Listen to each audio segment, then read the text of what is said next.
Oh, I didn't see you there. Welcome to the O Wrestling Podcast. I am your host, CW, and today we're talking about gimmick matches and the wrestlers who love them.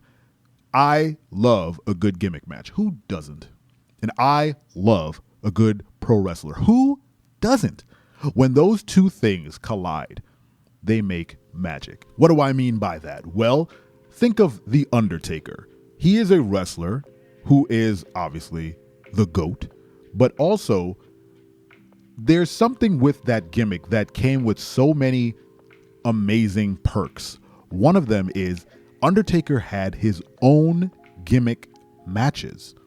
Undertaker, the character itself, spawned some crazy gimmick matches. One in particular being the Inferno match, him versus Kane. That is very much a Kane and Undertaker match. I believe he had a couple more with other people, but that is an Undertaker match. There was never an Inferno match without Kane or Undertaker in it. And casket matches. The Undertaker had literally innovated a casket match. Now, was it super interesting? No, you just had to roll some dude into a casket and then close the casket for it to be done. But yeah, he had his own types of matches. There was a Buried Alive match, I believe. I think that was what it was called, where he had to literally bury someone in a grave up by the Titantron. Man, The Undertaker had a lot of gimmick matches. But I think we need more wrestlers, more professional athletes in the professional wrestling space who have specific matches that they are really, really good at. So good, in fact, that if you put them in that match, you know that they're going to win, kind of thing, where they're specializing, basically. Certain people go into different fields of work and they specialize in something very specific. Doctors, right? If a doctor had a gimmick match, it would be something like a hospital match or something, right? Or a lumberjack would be a lumberjack match. No, that's not what would happen. But you see where I'm going with this. More wrestlers, more professional wrestlers need to specialize in matches, whether that be the New Day with maybe like a trios type thing. If Big E ever comes back, I have my prayer hands coming. Hope that man's neck gets better. And I don't know if I want him to compete, but if he wants to compete, I hope he's able to. Honestly, I'd rather him just be healthy and chill. The man is a national treasure. So yeah, whether I'm all about going off topic. Whether it's like the New Day doing a trios match of some sort, like the Undertaker and his casket match, Dolph Ziggler in a I don't know, what would Dolph Ziggler's gimmick match be? What would he specialize in? Something like selling. It would be like how well can you sell the stunner, or how well can you sell someone's move? That's what his gimmick match would be. But there's definitely been wrestlers who've had sort of gimmick-esque matches. Chris Masters, for one, had the Master Lock Challenge, which wasn't technically a match, but it was like almost a test of strength type deal. It was a segment in a show where he would, if you've never heard of Chris Masters, he was just like an Adonis type wrestler where he would do pose downs and then he would choke people out with a full Nelson. So his Master Lock Challenge, if you've never seen it, he would put a chair in the middle of the ring and he would call down someone and he would say, "Come sit in this chair. I will put you in the Master Lock and you have to break out of the Master Lock before you pass out." And it was an open it was basically like the United States title open challenge. He just sat there with a mic and then someone would come down and they'd sit in the chair and he'd put the Master Lock on them and then just ring them around like a rag doll. And it was basically a way to get him over as having a very strong submission move. And if anyone actually broke the Master Lock, they would end up in a match or something like that. I don't think many people broke it. I can't remember. That'll be a theme in this podcast moving forward.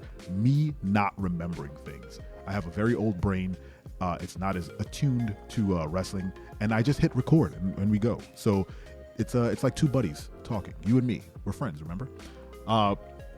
So I don't remember if anyone breaks the lock, but I remember that specific quote unquote match type. It's not a match. They didn't end up wrestling, but that's what I mean. More gimmicked matches attached to wrestlers. So there has been an influx in gimmicked pay-per-views over the past 10 years that has watered down a lot of these match types. And I think, again, the creative team that's there now wants to kind of roll that back. So maybe not having a Hell in a Cell pay-per-view, maybe not doing an elimination pay-per-view where like 5 elimination chamber matches happen. Just kind of taking those gimmicks, those very specific highlighted match types, and just making them very special again. And I think having wrestlers who are very good at that, where you don't even want to wrestle them in that match, makes for some great storytelling. It also allows you to tell a story where maybe, let's say, we'll just keep using The Undertaker as an example. Maybe The Undertaker, he says, all right, I have the title. And they hold a tournament. Again, I've said I'm a big fan of tournaments in wrestling.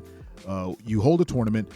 Whoever wins, they face The Undertaker for the title at whatever pay-per-view. Judgment Day, let's say. So at the the Raw or whatever before Judgment Day, Undertaker comes out and he says, I'm defending this title against Chris Masters at Judgment Day, my pay-per-view, and the match type will be a buried alive match. Now, if that happens, you know that Undertaker is really, really, really, really good at burying people because he is an Undertaker, and that is kind of his whole deal. So you automatically know that Chris Masters is the underdog. Well, he was the underdog regardless because it's the Undertaker. Come on, but now he's even more of an underdog. His stock has dropped significantly because now he's wrestling the Undertaker in the Undertaker's special match, his specific specialty match. So if you're a Chris Masters fan, you're rooting even harder for this guy to win. And every false count, or every time Chris Masters is about to throw Undertaker into the pit to bury him, is a pop, right? And also those false kickouts at like 2 or 3, they need to reduce those to up how special they are. But having those gimmick matches attached to wrestlers, you can build some really interesting stories around them. Doesn't even have to be for a title, right? It could just be long form storytelling with that person. If KO had a specific gimmick match that he was really good at, or Sami Zayn or whatever, you can take this bloodline storyline where they're going after KO and work that match into it, right? So maybe Sami, quote unquote, keeps betraying KO in their friendship, because we know they're still friends. Not in any like the real world, but in the story of Bloodline versus KO, we know that Sami Zayn is still his friend. He's playing up to the Bloodline, but he will always be KO's friend. That's kind of the whole problem Roman has with Sami Zayn. That's written, right? So if KO was like, all right, fine, you really want this friendship to be over, we're going to wrestle a match, you and me, in my preferred match. And then you're like, well, KO's going to wreck him in his match. That's KO's gimmick match. It's a strap handle barroom fight. I don't know. What is KO's gimmick? He's a fighter. He's a brawler. I don't know. But it would up the ante. It would up the drama, and you would root for the underdog a little bit more. Or you'd root for the wrestler with the gimmick match because you want to see them wreck. What are your favorite gimmick matches, and what wrestler would you attach them to? Let me know in the comments. Make sure to like and subscribe on any podcast platform. Make sure you head over to our YouTube page and hit the bell so you know when the next episode is live. This has been the O Wrestling Podcast. I appreciate you. I appreciate your time. I hope you're enjoying the show because I'm enjoying making it. Thanks again. I'm your friend. I'm your friend, but if I ever see you in the ring, I can beat you. Don't you know? Yeah, yeah, yeah.